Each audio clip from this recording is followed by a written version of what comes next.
Stock market में investment से पहले फाइनेंशियल एडवाइज़र से ज़रूर एडवाइस ले लेनी चाहिए। तो दोस्तों, अगर आप लोग भी ग्रो में किसी भी कंपनी के स्टॉक में निवेश करते हो, स्टॉक खरीदते हो, तो वहाँ पर कितना ब्रोकरेज आप लोगों को लगता है, तो ये जानने की पूरी कोशिश करेंगे। तो अगर आप लोग किसी कंपनी में निवेश कर रहे हो लंबे समय के लिए, यानी कि आप लोग डिलीवरी में यहाँ पर निवेश कर रहे हो, इक्विटी डिलीवरी में, तो फिर आप लोगों को ग्रो ऐप पर कितना चार्जेस लगेगा। तो यहाँ पर हम एग्जांपल के तौर पर यहाँ पे मान के चलते एक कंपनी है टाटा मोटर। तो यहाँ पर मैं रिकमेंडेशन के तौर पर आपको नहीं बता रहा हूँ, बस इसको यहाँ पे आप लोग एग्जांपल के तौर पर लीजिए। तो यहाँ पर हम मान के चल रहे हैं कि टाटा मोटर का जो शेयर प्राइस है, अभी एक्चुअल प्राइस क्या है वो मैं नहीं जानता हूँ, लेकिन हम मान के चल रहे हैं कि टाटा मोटर का जो शेयर प्राइस है, जिस कीमत पर आप लोग खरीदने वाले हो, 650 रुपये की कीमत पर अगर टाटा मोटर का शेयर आप लोगों को मिल रहा है, तो आप लोगों का मन है कि आप लोग उसके स्टॉक्स को खरीदने वाले हो। तो भारत में 2 स्टॉक एक्सचेंजर है, एक है नेशनल स्टॉक एक्सचेंज और एक है बॉम्बे स्टॉक एक्सचेंज। तो हम यहाँ पर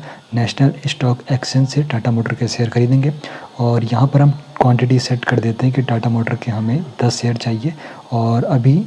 10 शेयर हमने यहाँ पे क्वांटिटी सेट कर दी है। नेशनल स्टॉक एक्सचेंज से हम 10 शेयर खरीदेंगे और यहाँ पर जो बाइंग प्राइस है, यानी कि किस भाव पर आप लोग यहाँ पे टाटा मोटर के शेयर खरीद रहे हो, तो अगर टाटा मोटर का जो शेयर है 650 रुपये, तो इस भाव पर ही हम यहाँ पे खरीदने वाले। तो हम यहाँ पे बाइंग प्राइस अपना एंटर कर देंगे 650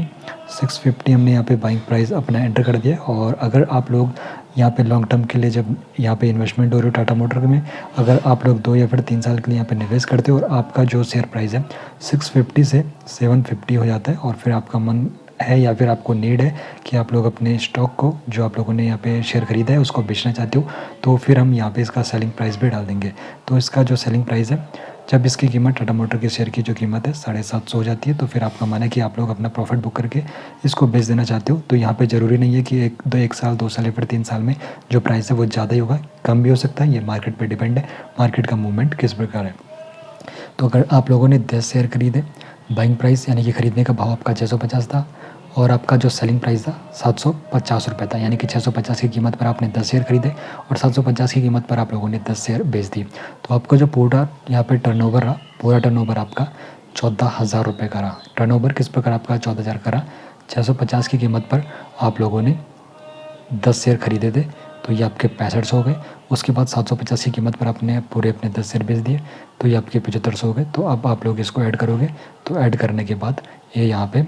14,000 हो जाएगा। तो आपका टर्नओवर 14,000 हो गया और आपका प्रॉफिट एंड लॉस यहाँ पर 1000 रुपीज़ का हुआ। इसमें यहाँ पे 10 शेयर के लिए यहाँ पे जो ग्रो ऐप ने चार्ज लिया, 10 शेयर के लिए इन्होंने चार्ज लिया अपना 14 रुपये और टोटल जो चार्ज यहाँ पे ग्रो ऐप पर यहाँ पे जो पड़ने वाला है वो 32 रुपये पड़ेगा, क्योंकि यहाँ पर और भी यहाँ पे कुछ चार्जेस होते हैं, जिसमें